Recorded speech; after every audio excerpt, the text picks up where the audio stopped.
Hare Krishna. Bhagavad Gita as it is. I will start with the introduction and page number 4.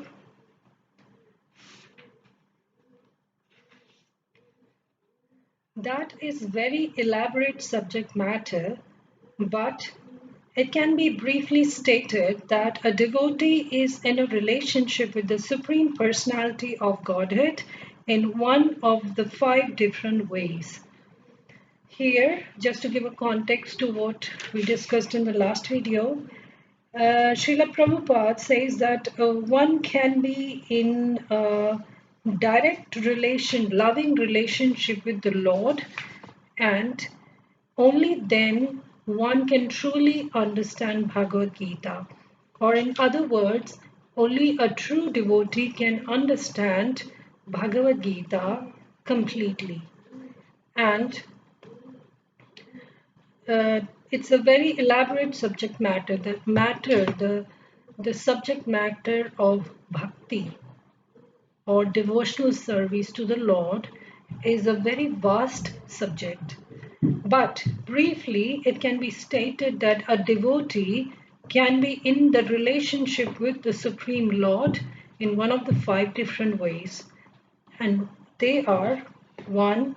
One may be a devotee in a passive state. 2. One may be a devotee in an active state. 3. One may be a devotee as a friend.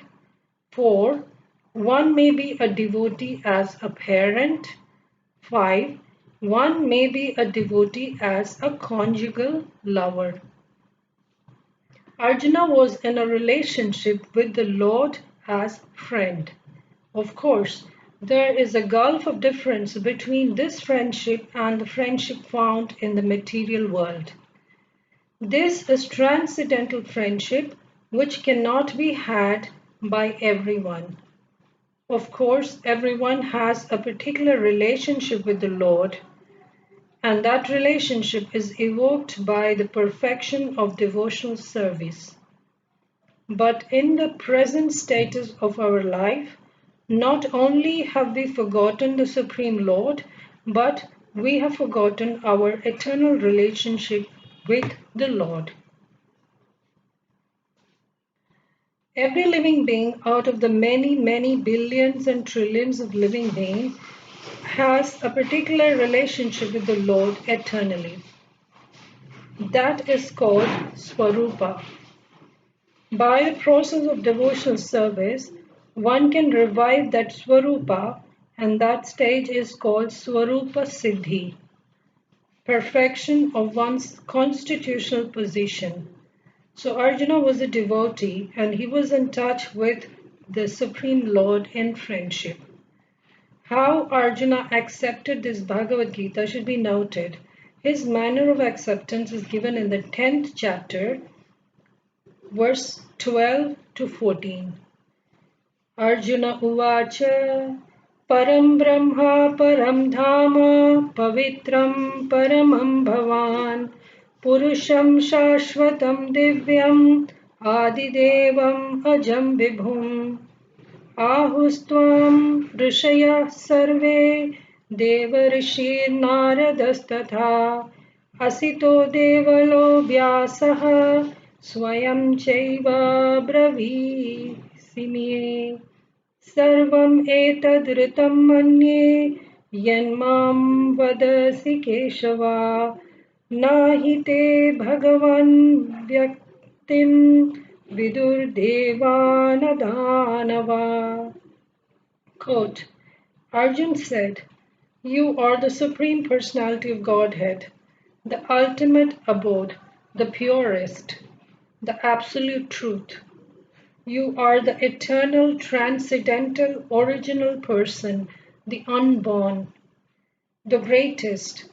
All the great sages such as Narada, Asita, Devala, and Vyasa confirm this truth about you. And now you yourself are declaring it to me, O Krishna. I totally accept as truth all that you have told me. Neither the demigods nor the demons, O Lord, can understand your personality, unquote. So here,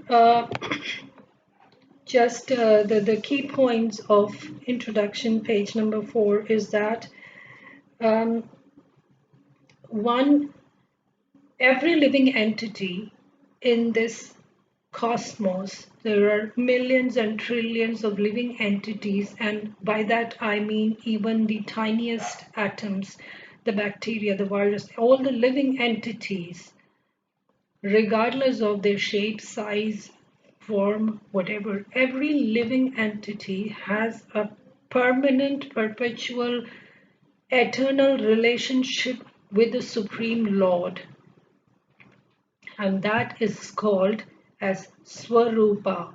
Swarupa.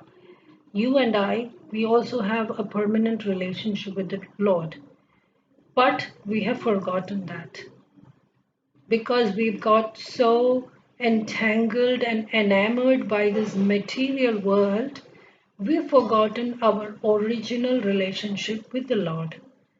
And by the process of devotional service, one can revive that forgotten relationship. And when that happens, it is called a Swarupa Siddhi. That's number one, that we all are eternally related to Lord in one of the 5 different ways.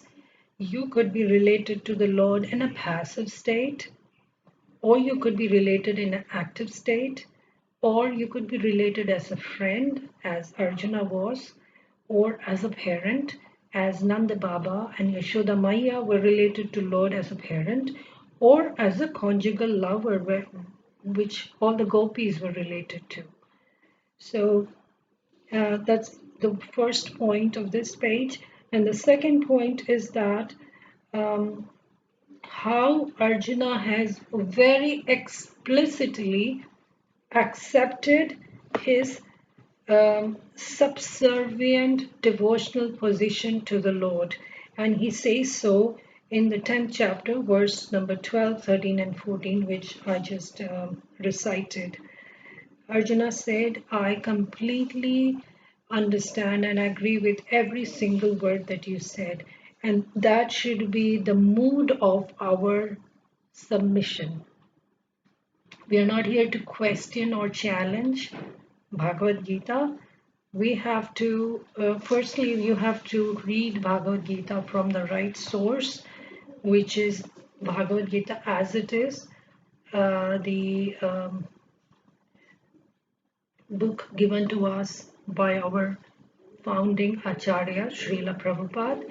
You have to read the bona fide edition of Bhagavad Gita, and you have to be in the submissive mode to understand what Lord has directly said. No other scripture in the world has the Lord's direct uh, instructions. Arjuna has heard it directly from Lord Krishna. So the God is telling directly. There is no filters in between. There is no agents in between. There is no prophets in between. It's the direct instruction of the God. And so you have to accept it in the submissive, humble spirit. And then you get the essence of Gita. So now moving on to verse number 4, we are at the battlefield of Kurukshetra, and Duryodhana is having a conversation with his teacher, Dronacharya, and verse number 4 says, Atra Shura Maheshwasa Bhimarjuna Samayudhi Yuyudano Viratascha Drupadascha Maharatha. Here in this army are many heroic bowmen, equal in fighting to Bhima and Arjuna, great fighters like Yuyudhana, Virata, and Drupada. Purport by His Divine Grace, A.C. Bhaktivedanta Swami Srila Prabhupada Ki Jai. Even though Drishtadyumna was not a very important obstacle in the face of Dronacharya's very great power in the military art, There were many others who were causes of fear. They are mentioned by Duryodhana as great stumbling blocks on the path of victory because each and every one of them was as formidable as Bhima and Arjuna. He knew the strength of Bhima and Arjuna and thus he compared the others with them. So here it's clear that Duryodhana is mentioning the great fighters on the opposite side. So Duryodhana walks up to his teacher and he is describing the enemy side. He's telling who are the great fighters on the enemy side. And in the verse number 5, दृष्टकेतुश्चेकितानकाशीराजश्च वीर्यवान् पुरुजित्कुन्तिभोजश्च शैब्यश्च नरपुङ्गवा. There are also great heroic powerful fighters like Drishtaketu, Chekitana, Kashiraja, Purujit, Kuntibhoja and Shaibya.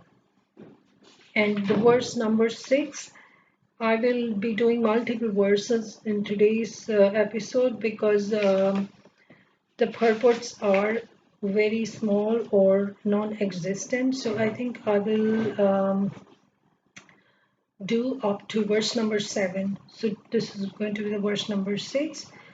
युधामन्युश्च विक्रान्त उत्तमौजाश्च वीर्यवान् सौभद्रो द्रौपदेयाश्च सर्व एव महारथा. There are the mighty Yudhamanyu, the very powerful Uttamauja, the son of Subhadra, and the sons of Draupadi. All these warriors are great chariot fighters. अस्माकं तु विशिष्टाये तान्निबोधा द्विजोत्तमा नायका मम सैन्यस्य संज्ञार्थं तान् ब्रवीमि ते.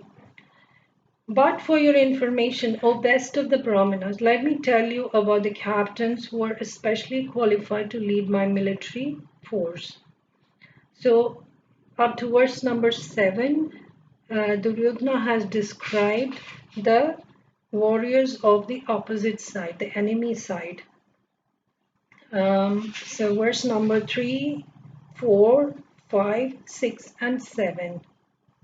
5 verses is describing the warriors on the other side, the Pandava side. And why is Duryodhana doing this? One reason is that just when the war was about to begin, or even before the war, there is a story where Duryodhana and Arjuna goes to Lord Krishna to ask for help, and Duryodhana chooses the Narayani Sena, the great army of Lord Krishna, and Arjuna chooses Krishna himself, who vowed that he is not going to pick any weapons or he will not do any fighting in the war. So Arjuna says, that's all right. I don't want you to do any fighting. I just want you to stay with me in the war. Because Arjuna knew that when the Lord is on your side, then the victory is guaranteed. But Duryodhana, being what he was, chose the army. Therefore, in this Kurukshetra Mahabharata war, there were 18 Akshauni Sena, and out of that 11 Akshauni Sena was on Duryodhana's side, and he was pretty confident of that, and only 7 Akshauni Sena was on the Pandava side.